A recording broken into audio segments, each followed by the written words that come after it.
మందసానికి మోయటానికి మాత్రం మేము పిలువబడ్డాము. లేనిపోని భారం మాకెందుకు? సేవాభారం ఒక్కటే ఉండాలి. అర్థమవుతుందా? కులభారం పెట్టుకోకూడదు. దైవజనుడు గెలవలసింది మొట్టమొదట ఒక మనిషి. దైవజనుడు అంటే కనుక మనిషిని విడదీయండి. Money plus sheet. డబ్బును జయించాలి సేవకుడు, స్త్రీని జయించాలి సేవకుడు.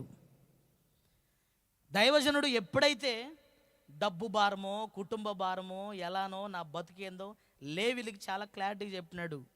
లేవి వాళ్ళరా, వాళ్ళందరూ భూములు పంచిపెట్టుకుంటున్నారని బాధపడుతున్నారు కదూ, భయపడమాకండి. వాళ్ళందరికీ ఆ 2 ఎకరాలు 3 ఎకరాలు స్వాస్థ్యము, నేనే మీకు స్వాస్థ్యమై ఉన్నాను. ఆమేన్. సర్వ సంపదల గనివి, అదేనా?